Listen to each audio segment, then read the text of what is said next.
Hello, hi, good morning. ഞാനിന്ന് രാവിലെ നമ്മുടെ ആറ്റുകാൽ പൊങ്കാല സ്ത്രീകളുടെ ശബരിമല കാണാൻ വേണ്ടി പോയി കേട്ടോ. അപ്പോൾ അവിടെ ഞാൻ കണ്ട കുറച്ച് കാഴ്ചകൾ നിങ്ങളെയും കൂടെ കാണിക്കാമെന്ന് വിചാരിച്ചു. അവിടെ രാവിലെ ചെന്നപ്പോഴത്തേക്ക് അകത്തോട്ട് കയറാൻ ഭയങ്കര ക്യൂ ആയിരുന്നു, അതുകൊണ്ട് ഞാൻ അകത്തോട്ട് കയറിയില്ല. അപ്പോൾ ചെടികൾ, എനിക്ക് എവിടെ ചെടി കണ്ടാലും ഇഷ്ടപ്പെടുമല്ലോ, അങ്ങനെ ഞാൻ ചെടികൾ കണ്ടു. നല്ല വില, ഓരോ തൈക്ക് 30-40 റോസിനൊക്കെ വില പറയുന്നുണ്ട്. അങ്ങനെ അത് കഴിഞ്ഞ് അവിടെ ഓരോ സ്റ്റാളുകൾ, പെറ്റ് ഷോയുടെ, പിന്നെ അങ്ങോട്ട് കാണാൻ കണ്ണിന് ആനന്ദകരമായ സംഭവങ്ങളായിരുന്നു. സ്ത്രീകളുടെയും കുട്ടികളുടെയും എല്ലാവരുടെയും സ്ലൈഡ്, മാല, കമ്മൽ എന്ന് വേണ്ട കാണേണ്ട കാഴ്ചകളാണ്. ഒന്നും വാങ്ങിച്ചില്ലെങ്കിലും കാണാം. പക്ഷേ എൻ്റെ മരുമോളിതോ കുറേ സാധനങ്ങളൊക്കെ വാങ്ങിച്ചു കേട്ടോ. അത് കണ്ടാലും മതി വരില്ല. കുറേ നല്ല അവരടുക്കി വെച്ചേക്കുന്ന രീതി കാണാൻ നല്ല രസമുണ്ട്. പല വെറൈറ്റി സാധനങ്ങൾ, കളർഫുള്ളായിട്ടുള്ളത്, ഭയങ്കര രസമായിരുന്നു അതൊക്കെ കണ്ട് നടക്കാൻ കുറേ നേരം. അതിൻ്റെ വിലകളാണ് ആ കാണുന്നത്. ഇത് അടുക്കളയിൽ ആവശ്യമായ അത്യാവശ്യം ചെറിയ കുറേ സാധനങ്ങൾ, നമുക്ക് യൂസ് ആകുന്ന കുറേ കാര്യങ്ങളുണ്ടായിരുന്നു. അതാണ് ഈ കാണുന്നത്. നല്ല രസമാണ് ഇതിങ്ങനെ കണ്ട് നടക്കാൻ. കുറേ നേരം കിടന്ന് കറങ്ങി കേട്ടോ അവിടെ. ഭരണികൾ, ഗ്ലാസ്സുകൾ, ഈ കപ്പുകളൊക്കെ 40 രൂപയെ എന്തോ ആണ് പറഞ്ഞത്. ഭരണിയുടെ വില ഞാൻ ചോദിച്ചില്ല, ഭയങ്കര തിരക്കായിപ്പോയിരുന്നു. ഞാനിതിൻ്റെ ഭംഗിയൊക്കെ കണ്ട് ഓരോന്നായിട്ട് ഞാൻ കണ്ടത് നിങ്ങളെയും കൂടെ കാണിക്കാമെന്നും പറഞ്ഞ് എടുത്തതാണ്. പിന്നെ ബുക്സിൻ്റെ ഒരു ശേഖരം തന്നെ ഉണ്ടായിരുന്നു കേട്ടോ. കുഞ്ഞുങ്ങളുടേതും വലിയവരുടേതും പ്രാർത്ഥനാ പുസ്തകങ്ങൾ, അങ്ങനെയൊക്കെ ഒരു വലിയ കളക്ഷൻ തന്നെ ഉണ്ടായിരുന്നു. ഇപ്പോൾ എൻ്റെ കൊച്ചുമോന് സ്കൂളൊക്കെ അടയ്ക്കുകയല്ലേ, അപ്പോൾ കോമിക്കിൻ്റെ കുറച്ച് ബുക്കുകളെല്ലാം മോള് തിരഞ്ഞുകൊണ്ടിരിക്കുന്നു. എത്ര എണ്ണം മാച്ചൊന്നും ഞാനത് ശ്രദ്ധിച്ചില്ല. ഞാനിതില്ല ഇങ്ങനെ നോക്കി നടക്കുകയായിരുന്നു. നല്ല രസമായിരുന്നു, നല്ല രസകരമായ സംഭവങ്ങൾ. ഇതിൽ കുറച്ചൊക്കെ വാങ്ങിച്ച് വെച്ചിരുന്നാൽ കൊച്ചിന് വെക്കേഷന് കളിക്കാനൊക്കെ ഉപയോഗിക്കും. കുറച്ച് നേരമൊക്കെ പിടിച്ചിരുത്താൻ പറ്റും. അങ്ങനെ ബുക്കുകളുടെ ഒരു കളക്ഷൻ തന്നെ ഉണ്ട് അവിടെ. വായനാശീലമുള്ളവർക്കൊക്കെ ഇഷ്ടപ്പെടും. വിലയും ഒരു കുറച്ച് എനിക്ക് തോന്നണം വലിയ കുഴപ്പമില്ലാത്ത വിലയാണെന്ന് തോന്നണം. അവിടെ എഴുതി വെച്ചിട്ടുണ്ട് ഓരോന്നിനും ഇങ്ങനത്തെ റേറ്റ് എന്നുള്ള രീതിയിൽ. ഒരു വലിയ സ്റ്റാള് തന്നെയുണ്ട്, ബുക്സിൻ്റെ തന്നെ ഒരു വലിയ സ്റ്റാള്. അത് കഴിഞ്ഞ് അങ്ങോട്ട് നീങ്ങുമ്പോഴാണ് എൻ്റെ ദൈവമേ മാലകളുടെ ഒരു ശേഖരം. ഇതിൻ്റെ ഒരു ഷോർട്ട് വീഡിയോ തന്നെ ഞാൻ അന്ന് തന്നെ എടുത്തിട്ട്, കാരണം അത്ര ഭംഗി അത് അടുക്കി വെച്ചേക്കുന്നത് കാണാൻ.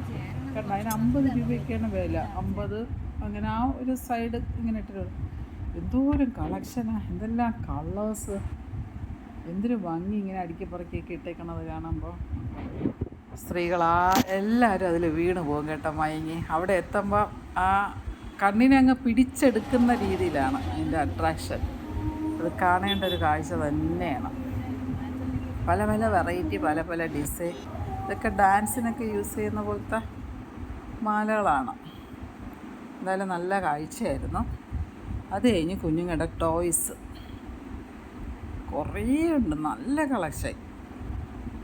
ഇതിൻ്റെ വില എങ്ങനെയാണെന്ന് ഞാൻ ചോദിച്ചില്ല, ഭയങ്കര തിരക്കായതുകൊണ്ട് ഞാൻ പതുക്കെ തിരക്കിൻ്റെ ഇടയിൽ വീഡിയോ എടുത്തങ്ങ് പോയി. അതുകൊണ്ട് ഇതിൻ്റെ വിലകളൊന്നും ഞാൻ അങ്ങനെ അന്വേഷിച്ചില്ല. പിന്നെ അത് കഴിഞ്ഞ് നമുക്കൊക്കെ ഉള്ള ഈ കൊച്ചു മക്കൾക്കൊക്കെ ഉള്ള സ്ലൈഡ് കാര്യങ്ങൾ, വളകളുടെയൊക്കെ കളക്ഷൻ കണ്ട എന്താ രസമല്ലേ കാണാൻ. ഭയങ്കര രസമാണ് അത് കണ്ടുകൊണ്ട്. ഇനിയൊരു രാത്രി കാഴ്ചയും കൂടെ കാണാൻ പോകണമെന്നുണ്ട്. ഇതിപ്പോൾ പകലാണ് പോയത്, പക്ഷേ രക്ഷയില്ല, ഒരാത്ത അസാധ്യ തിരക്ക്. പിന്നെ ചൂട് നമ്മളെ വല്ലാണ്ട് വലയ്ക്കും. ഇതിനിടയിൽ തുണികളുടെ ഒരു ഷോപ്പും ഉണ്ട്. അത് പക്ഷേ എനിക്ക് അത്ര ഇതായിട്ട് തോന്നിയില്ല, എന്നാലും കുഴപ്പമില്ല. പിന്നെ ചെരുപ്പുകളുടെ ഒരു കളക്ഷൻ കണ്ട്. നല്ല വെറൈറ്റി കളർ, ഓരോ സാരിക്ക് മാച്ച് ചെയ്ത് വെറൈറ്റി കളറിൽ യൂസ് ചെയ്യാൻ പറ്റുന്ന രീതിയിൽ അടിപൊളി രസമുണ്ട് കേട്ടോ. അങ്ങനെ അവർ അടുക്കി ഇട്ടേക്കണത് കണ്ടു പോവാനേ നല്ലൊരു കളക്ഷനായിരുന്നു. നമ്മളൊരു ഷോപ്പിൽ കയറിയാൽ കൂടി ഇങ്ങനെ കാണില്ല, ഇങ്ങനെ നീളത്തിൽ കുറേ ഉണ്ട്. ഷൂസിൻ്റെയൊക്കെ ആ ഭംഗികളുണ്ട്, ഓരോ ഡ്രസ്സിനും മാച്ച് ചെയ്യുന്ന രീതിയിൽ. ശരിക്കും സ്ത്രീകളെ ആകർഷിക്കുന്ന വിധത്തിലാണ്. നല്ല രസമാണ്. പിള്ളേരൊക്കെ കണ്ടു കഴിഞ്ഞാൽ പിള്ളേരൊന്നും വിടില്ല, എല്ലാ കളറും അവർ മാച്ച് ചെയ്ത് വാങ്ങും. അത് നല്ല ഭംഗിയുണ്ടായിരുന്നു, അത് കാണാൻ ഭയങ്കര രസമായിരുന്നു. അങ്ങനെ ആ കാഴ്ചയും നിങ്ങളെ കാണിക്കാമെന്ന് വിചാരിച്ചു. അത് കഴിഞ്ഞ് ഇങ്ങനെ പോയപ്പോഴാണ് അലുവ എല്ലാം ഉണ്ട് കേട്ടോ, അവിടെ ഇല്ലാത്തതായിട്ട് ഒന്നുമില്ല. അലുവ അത് പക്ഷേ കട തുറന്നിട്ടില്ല.